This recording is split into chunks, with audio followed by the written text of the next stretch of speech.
Hi everyone, the tourism industry in Ireland is being decimated. Over the last 9 months there's been a drop in people coming to Ireland and obviously then a drop in spending. According to the CSO, in the first 3 months of this year, numbers were down a third and spending was down 35%. Now the recent figures came in from April that said that numbers were only down 4% month on month in comparison to 2024 figures.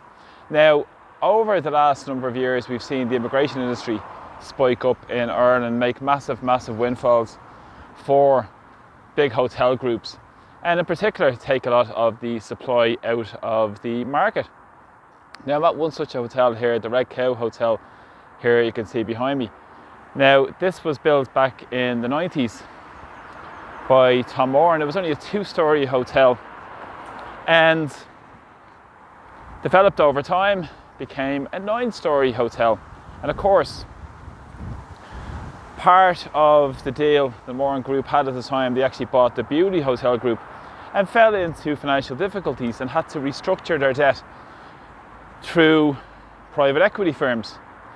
And a private equity firm called Valverde, who are based in Minnesota. Now this is interesting because they've moved into the residential property market and as well looking to make massive profits. So private equity is making an absolute fortune from this, and in the last year upwards of over 30 million euro have been transferred into the company that owns the Red Cow Hotel, part of the Moran family, the Guestford Limited Group. In Q4 of 2024 it was 8.5 million euro. Absolutely extortionate transfer of public money into private hands, and notwithstanding the impacts of this is in the context of these international private equity firms making massive windfalls. But as I've said, this is part of the supply issue in terms of the hotel accommodation. That was an iconic hotel located on the N7. Many people will be very familiar with the hotel as the famous Red Cow roundabout in South Dublin. But of course, as I've said, we've seen massive windfalls being made in the immigration industry in terms of the hotel accommodation. Up the road towards Saggart, out further out that sort of direction, would be the City West Hotel, and currently the state are looking to purchase that for 100 million euro. And of course that was previously in AMA. I did a video on that previously, so you can have a look back in the comments, a link to that video regarding the amount of money that's making. 1.3 million euro per day is being garnered from that massive industry. But of course we know through the international protection system the cost is about 36,000 euro per day. And according to government figures, 80% of those people claiming international protection are not genuine. So in terms of pushing, again, more economic migrants, essentially. Again, it's just absolutely ludicrous. The millions and millions of euro per day is being siphoned off towards these private, international and Irish people making massive money from this as well. Now on top of that, we've seen the cost of living disaster. We've also seen the energy crisis, we've seen the geopolitical crisis as well. Prices in Ireland are absolutely through the roof. And of course the government strategy and the Irish Hotels Federation strategy is to work towards competitiveness and attack workers' pay and conditions. But of course, rather than taking low pay workers out of the tax net in terms of minimum wage workers completely out of the tax net, the government still charge USC and other taxes on low pay workers. So fundamentally they're giving with one hand but taking away far more with the other, when you consider the high price of rents and the high price of accommodation for people who are struggling to get by. And not to mention the profits and the price gouging of these big private equity firms. What's important with this is in the context of the hotel sales that have taken place in the last year.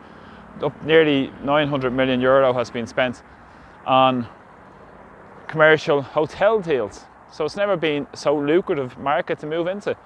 And essentially big hotels like the Shelbourne Hotel, recently acquired by another vulture capitalist, previously in the hands of a Beverly Hills owners, Kennedy Wilson, who are profiting massively from the housing disaster in Ireland, are making windfall profits, same as Clontarf Castle making windfall profits. So essentially it's becoming the preserve of the wealthy to be able to travel to any of these locations.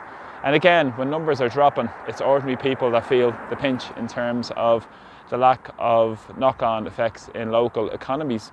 In terms of low accommodation costs, will lead to people spending more in local economies, which helps support all those local economies up and down the country. And when you consider so many hotels have been taken out of commission, up to 30% of accommodation has been taken out of commission because of these lucrative contracts that are offered through the immigration protection system and the immigration racket, essentially, it just shows you, it's absolutely it's astounding really to what's taking place, and small businesses are feeling the pinch. So rather than supporting small businesses and trying to encourage them and develop them, they're actually looking to hit a catastrophe in Ireland where more and more will be forced to close down. They've, after coming through the period of COVID, for instance, in terms of the disastrous lockdowns, where of course there was the biggest transfer of wealth towards the billionaires. Now we have the same, a massive transfer of wealth towards the big corporations, private equity firms that own these hotel groups, such as the Lata now on the market, and many more who are now looking to make massive profits.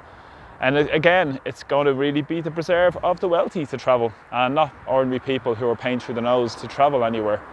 Even domestic tourism is really fallen on its face when you consider how relatively cheap people can find